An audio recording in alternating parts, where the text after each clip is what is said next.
बिस्मिल्लाहिर्रहमानिर्रहीम। अस्सलाम वालेकुम।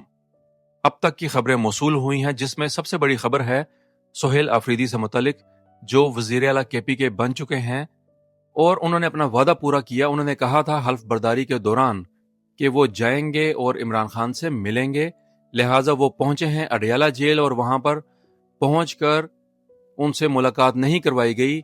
यहां तक कि अडयाला जेल के दरवाजे तक नहीं खोले गए एक वज़ीर आला के लिए। एक सूबे का वज़ीर आला मिलने आया है जेल में, लेकिन उसको मिलने नहीं दिया गया। किसके हुक्म से? ये सब का सब जो है इस अर्दली हुकूमत का किया धरा है। सुहेल आफरीदी का कहना है कि वो तमाम कानूनी रास्ते इख्तियार करेंगे और उसके बाद अगर घी सीधी उंगली से ना निकला तो टेढ़ी उंगली से भी निकाला जा सकता है। एक और बात की है उन्होंने कि वो अपनी काबीना की तश्कील मौखर कर रहे हैं। जब तक बानी पीटीआई से मुशावरत ना कर लें तो उनका मिलना जरूरी है इमरान खान के साथ। ये भी अब तक की सबसे बड़ी खबर हम शामिल कर रहे हैं कि ये हाल किया है इस अर्दली हुकूमत ने। और सोने पर सुहागा, एक अर्दली हुकूमत का एक नाम नहाद कठपुतली वजीर आजम शहबाज शरीफ, जो बूट पॉलिश करने में सबसे आगे है, और वो मुबारकबाद दे रहा है सुहेल आफरीदी को फोन करके कि आपको मुबारक हो, हम आपके साथ मिलकर काम करेंगे।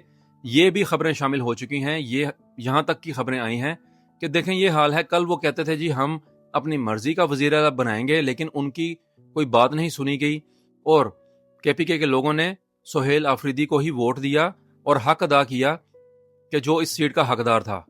तो ये है आज की खबरें सबसे बड़ी।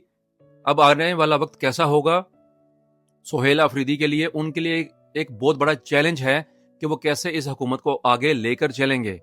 सुहेल आफरीदी ने शहबाज शरीफ से कहा कि मैं अडयाला जेल पहुंचा हुआ हूं इमरान खान से मुलाकात करने के लिए, दरवाजे बंद हैं, आप कुछ कर सकते हैं? शहबाज शरीफ का जवाब यह था कि मैं पूछ कर बताता हूं। यह हाल है वजीर आजम पाकिस्तान का कि उसके हुक्म पर हर काम हो जाता है, लेकिन इस मामले में उसको पूछना पड़ रहा है। तो यह भी खबर है सबसे बड़ी कि क्या हाल है। आप सब लोग जानते हैं ये है हमारे वजीर आजम का हाल। अगली खबर है रिजवी बरादरान से मुतालिक। अभी तक उनसे मुतालिक कोई खबर नहीं आ रही कि वो कहाँ पर हैं, किस हाल में हैं।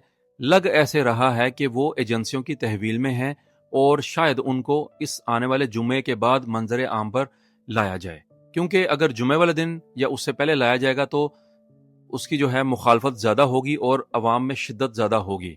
तो ये है अब तक की खबर। अल्लाह करे कि वो खैरियत से हों और जो भी मामलात हैं वो कानूनी तरीके से हों। लेकिन जो जुल्म किया गया, जो नाहक पाकिस्तानियों का कत्लेआम किया गया, इसका जो है हर कोई इस पर अपनी राय का इजहार कर रहा है और हर कोई परेशान है, गम से निडाल है कि आज अगर ये हाल है हम पाकिस्तानियों का, ज़रा सी बात हो जाए तो गोलियां चल जाती हैं।